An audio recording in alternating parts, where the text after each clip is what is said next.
Hi, welcome to the Dan Bradbury podcast, where turnover is vanity, profit is sanity, and cash is king. In this podcast, I'll bring you resources, tips, interviews, and lots more to help to grow your business and make it less dependent on you. Hi, welcome to the Dan Bradbury podcast. I'm Dan Bradbury. And I'm Topher Morrison. And this week, super exciting topic, we're talking about mergers and acquisitions. Yes, we are. So I was given this idea by an article I read on the BBC website, whatever the date was yesterday. Yeah, August 2nd. Yeah, there you go. So thousands of small firms go bust owing millions in bounce-back COVID loans. Fascinating article. More than 16,000 businesses have gone under, owing the insolvencies could cost the taxpayer as much as £500 million. So for me, this is highly relevant because you might look at it and go, what the heck does businesses gone bust have to do with mergers and acquisitions? Yeah, a lot of people might wonder that, and it's a pretty simple answer. What better time to buy businesses than when they're on their way out? Like, they're desperate, they're under massive amounts of stress, and oftentimes they're just looking for people to take away that stress, take away that pain. Right, yeah, I think that people who cite that the businesses that have the most rapid growth, if you look at some of the biggest companies of today, they're often born in times of recession. Yeah. Because when there's times of recession, which I think it's pretty well accepted, we're not officially there yet, but it's close. We're close, yeah. It's coming. If you talk to a human, we're in recession. If you talk to the Fed, not yet. Right. So it's coming, but when you have the downturn, the weak businesses die. Yeah. Right. So that's how the bigger, stronger, more robust companies accelerate their growth, because they get to buy assets for pennies in the pound. Here's a great example. So Jim Radcliffe, do you know who Jim Radcliffe Yes. is? Mm-hmm. Yeah. So Jim Radcliffe, for the listeners that don't know. Well, when I say I know him, I know of him. We're not pals. Right. So for those that don't know of Jim, from Ineos fame. So Ineos is the largest privately held company in the United Kingdom. It's only got 3 shareholders, and I think By the way, Jim, if you are watching this, first off, props to you if Jim's watching your podcast. If you are watching, I would like to be your friend. Sorry, continue. All right, so I think the annual revenues last year was something like 67 billion pounds, I think that must be. Yeah. So huge company, and it was all grown through acquisition. Great book on this topic, which I must get up. It's called Winning the Mergers and Acquisitions Game? No. But that's a good book. It's Jim Radcliffe's biography. Ah, I think okay. it's called The Alchemists. I'm pretty sure that's the title. We'll put it in the show notes. It's The Alchemist, Okay. the Ineos story. Mm-hmm. And it's how he grew this unbelievable behemoth all through mergers and acquisitions, but buying specifically distressed assets. Mm. So he specialized in petrochemicals. And he would... Okay, let me ask you this. What do you say to somebody then who says, yeah, but if you're buying a distressed business, it's a crap business, so why would you want to buy crap? Well, and it reminds me of the Warren Buffett quote, price is what you pay, value is what you get. Mm. So let me finish the Jim point, and then I'll tie back to small business. So Jim basically went around and bought assets for about 30 pence in the pound. Mm. So he did a lot of petrochemical stuff. So he would buy something that BP didn't want. They were getting out of an area or getting out of a product line, and they would sell off a whole manufacturing plant. There was 100 billion, and they would sell it off for 30 billion or million, whatever. You get the idea of the scale. So all of a sudden, 10 cents on the dollar, or 10 pence on the pound. Right. So all of a sudden, if you're buying at 10 or 20 or 30p in the pound, you can get an ROI. Yeah. Much better. So he would take these unwanted assets. Look, here's an easier example. If you know any property investors, like buy-to-let property investors, a very common strategy is people that advertise you need to sell your home quickly, and of course they come to buy it normally just to pay off your mortgage so you don't get made bankrupt, and they buy a £100,000 house for £70,000, which makes their return on investment higher. Yeah, immediately you got 30 grand in equity, you're coming ahead of it again. Correct, and therefore your cash flow is stronger, etc., etc. And then when the market rebounds, you get the uplift. But this is more relevant, Topher, for small businesses. And the reason why is not something like buy-to-let property where it's more commoditized. specific businesses might be able to acquire assets which they can uniquely leverage. Yeah. Easy example. Several years ago, I had a competitor go bust, and as he was going bust, he was in a difficult financial position, and I had the cash, which allowed me to acquire. This was before GDPR. I acquired the database, and I was able to market to that database. So all of a sudden, I could get like 5 years worth of leads that you would have paid for on Facebook. I was able to get them in one hit, in one go, really cheaply, because I was able to take advantage and strike while the iron's hot. So for the price you would have paid just for lead gen, you not only got the leads, you got the intellectual property, you got the assets of the business, and you came out way further ahead. Right. Yeah. And the one thing that you didn't mention, got speed. Yeah. So you got all that like now. Instantly, instant market share. Right. And if you think about, so look at big corporate and then tie back to small business. If you look at, like a cliche one like Facebook buying Instagram, why do you pay billions for a business that doesn't have any revenue or profit? Yeah. And the answer is because they're not buying that asset purely for the profit that it generates, or in that case, it didn't generate profit. They're buying it because they could leverage that asset, i.e. that massively increased their advertising eyeballs. They saw that's where the market was going, and it meant they didn't have to develop that themselves. And compete with them. Right. Yeah, so they were able to just buy them out, have no competitors. And by the way, you're seeing that happen again with TikTok. Now they're trying to buy TikTok. TikTok don't want to sell because they know what they've got. Right, but you've got to be careful, right? Because and it's also foreign national interests and everything else with TikTok. But you've got to be careful because do you remember Periscope?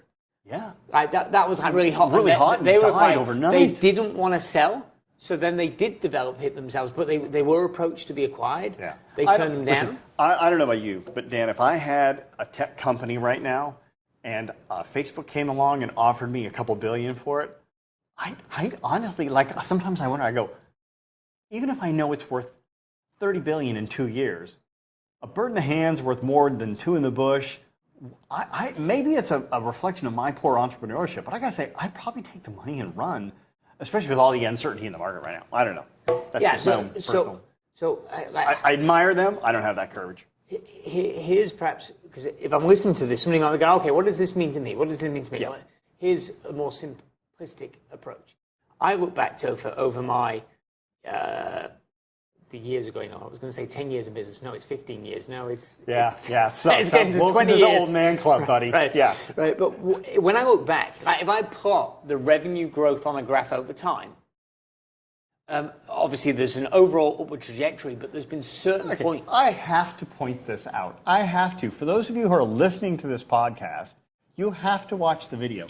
I have to. Mr. Successful Entrepreneur here has also been building his muscle setup, and then he just hulked himself and ripped his sleeve in his own shirt. So he's like hulking this out. Anyway, I had to point that out because somebody else is probably going, does that have a ripped shirt? Yeah, you just hulked it up. I haven't seen it. Yeah.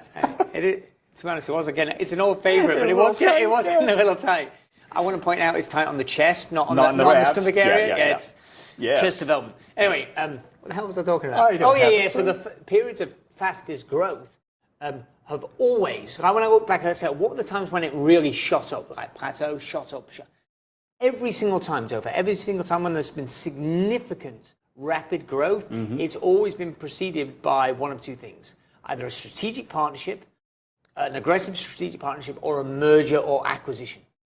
Right? So effectively, I mean, there's a lot of things you need to consider, but if you are in a strong enough position, I'll come back and qualify that in a moment. If you're in a strong enough position, it is the quickest, fastest way to grow your business, bar none. Which, by the way, leads us to our next segment, which is business fail of the week. Because not only do you got to know what to buy, you got to know what not to buy, because you don't want to make a mistake. And after all, let's face it, you can learn from your own mistakes, or you can learn from other people's mistakes. So a new segment we're adding into the Dan Bradbury podcast is Business Fail of the Week. So let's talk about the Business Fail of the Week. One that comes to mind that's relevant to this, it's actually perhaps not this week, but it's interesting to talk about on this topic, is good old Elon Musk. So the Twitter Well, it's still this week because it's still going in and out and lawsuits going this way and going that way. But yeah, big fail over there. Right, and how this relates to small businesses, you just got to be aware of the details. Now, I'm not trying to pretend like I know more than Elon, right? But he had a breakup fee. So they agreed to buy a business. They had a contractual arrangement, which if he then called it for $47 billion or whatever it was, and then if they called it off, there was a $1 billion breakup fee, right? $1 billion rate. And now, of course, he said that he's not buying it. And then, of course, the Twitter board are coming saying, give us $1 billion. So is he fighting the billion?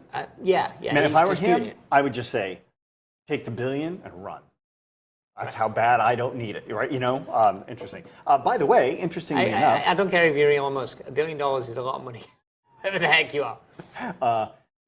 Interestingly enough on that one, by the way, when you think about when he was going down, now one could argue one of two things. Number one, he sees the market is tanking. He knows the share value is going, so he was going to literally buy at the very top of the market, and then it was going to crash, and he was going to lose a ton of money. So he thought cheaper to pay the $1 billion fee or to fight it than to buy something high. That's probably the most logical option. But the other option is this, and this is a lesson I think every small business owner should benefit from. He was thinking of the perceived value of how many subscribers they had, and then he started digging into it deeper and realized, wait a minute, a lot of these are fake accounts. Now, I don't want to get myself sued by Twitter, so I'm not going to say how many fake accounts Twitter has, but it was way more than they were claiming. And he started to realize that, and he realized he was overpaying based upon how many actual customer bases they had. Small business world, how do you find that out? Because every time you're buying a business, they always make it sound better than it is because they want to get top value. They can tell you everything in the world, but you need to remember to say this one sentence. Show me the bank statement, right? Because as a small business owner, they can make the P&L look good, they can make the balance sheet look good, they can have a great cash flow forecast. Great.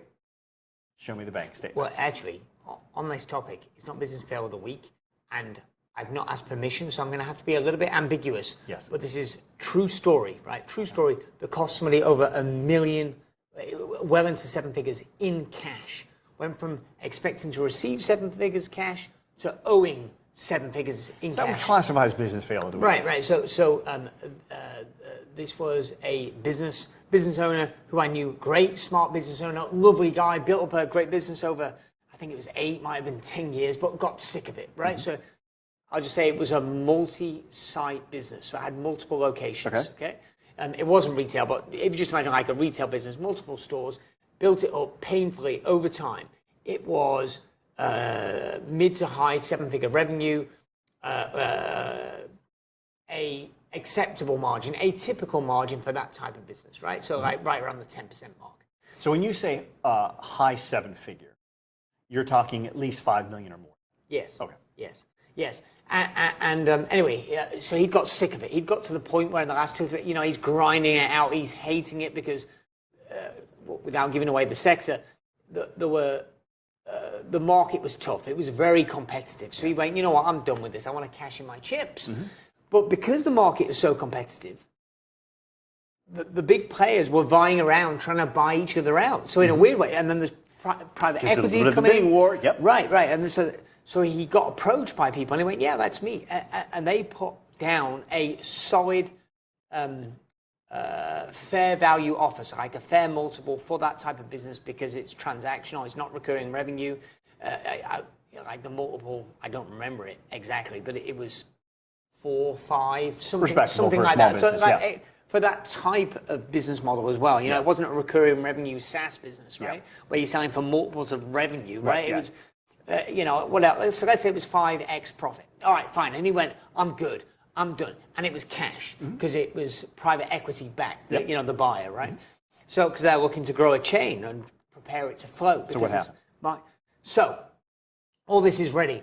And then, preparing for exit. So he comes for consulting and says, help me get this over the line, little nuances. I went, no problem, because, I bought and sold it, been related, have a small private equity groups. I'm like, yeah, okay. So we do the whole thing. It's all, and his numbers are just dragging on.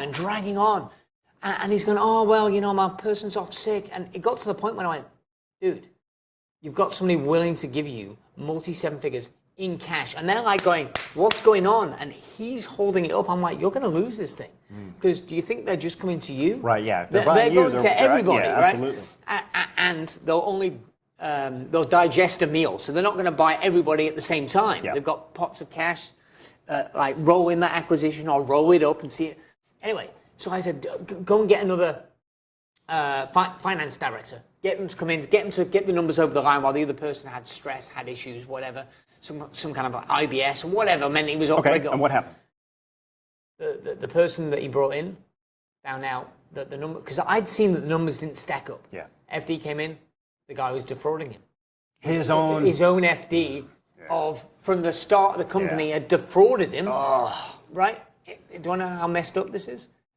Even given COVID, we have the furlough scheme. So then how did this end up for him owing millions? Oh, because the way that the FD defrauded him was rather than pay HMRC, which is our equivalent of the IRS, he paid himself. So then he had back taxes. Right. So rather than getting, so obviously the deal fell through. Yeah. But then of course it had to be disclosed, and then the HMRC came and said, So the guy, I think it was like 1.7, 1.8 million.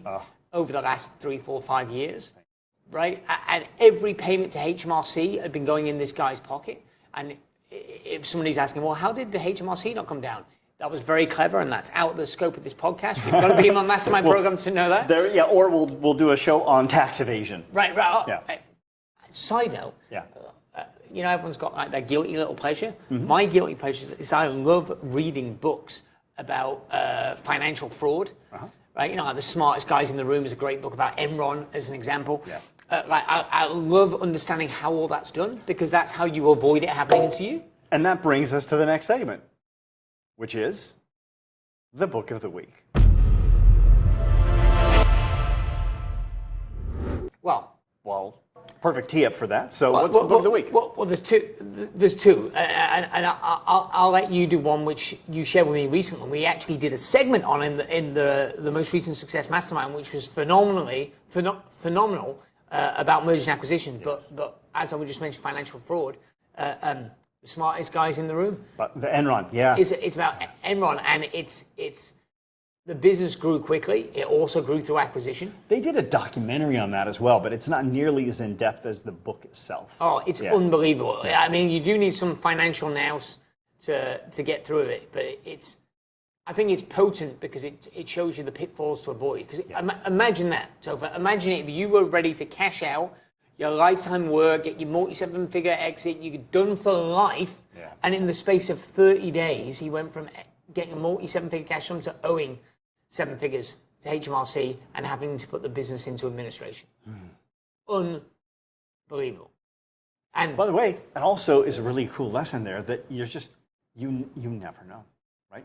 As much as you must love and trust your staff, do the smart thing. What do they say? Trust in your horse, but tie up your... trust in the Lord, but tie up your camel. Yeah. All right, cool. So so the book for you is The Smartest Guys in the Room. Guys in the Room, The Case of Enron. And the book for me would be Winning the Mergers and Acquisitions Game by Tim Galpin. Yeah. I just want to say on that book, great structure. It's M&A is a complex, broad world. I don't think, to be fair, you can just learn it from a book. That's why you. Right. That's why you do trainings on. It's about reading a haircut. At some point in time, you got to pick up the shears and you got to cut. Right, yeah. But where that book is a useful jumping off point is it breaks it down methodically into the different stages of a deal. Yeah, he's done a really good job taking something which appears to have this nebulous process, and he's broken it down into 10 specific phases. Quite clearly says these don't necessarily happen in order, but all of these have to happen in order for a successful M&A.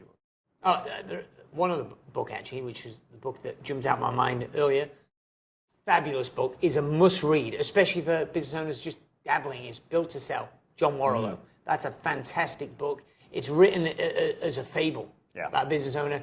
And again, it's useful to open your mind.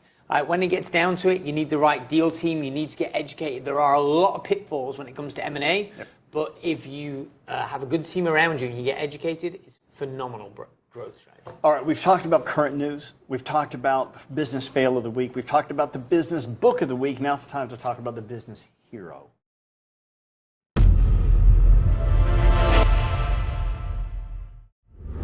All right, so this business hero of the week is Laura Roeder. She's a client of yours who signed up for your private mastermind, 2 years ago, 3 years ago? Yeah, she's in her second year, so it's probably about 18 months ago. Yeah.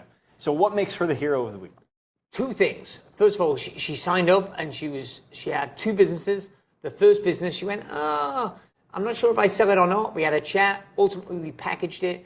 I said, what's your number? Laura, what's your number? Yeah. And she had a number. And ultimately, within 12 months, we prepared and she got more than double the original number that she said. Nice. Yeah, so side note, she was recently interviewed on the John Warlow podcast.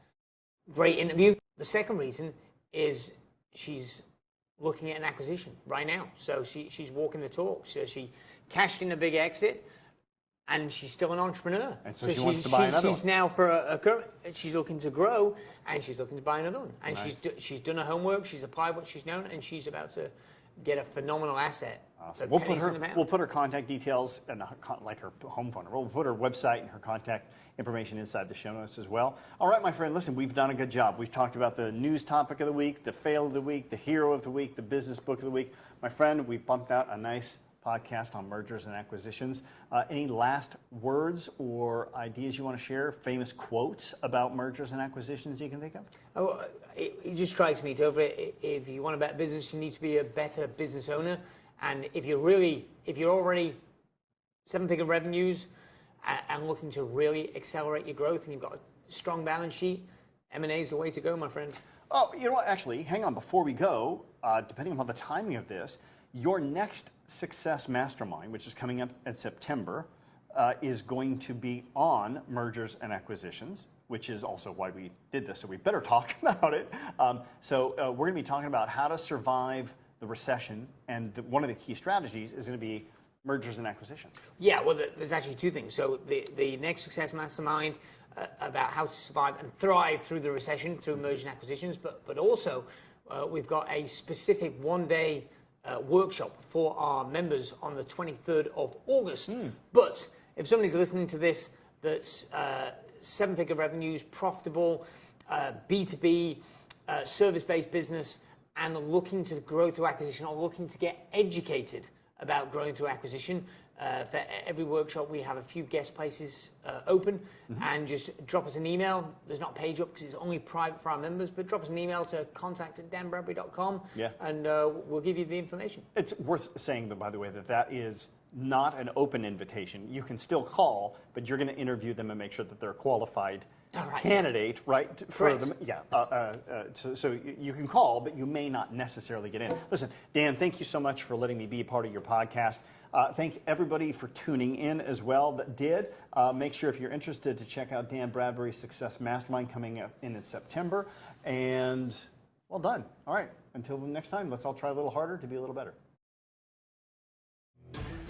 I hope you enjoyed that episode. 3 things you need to do now. Number 1, make sure you subscribe to this podcast so you do not miss an episode.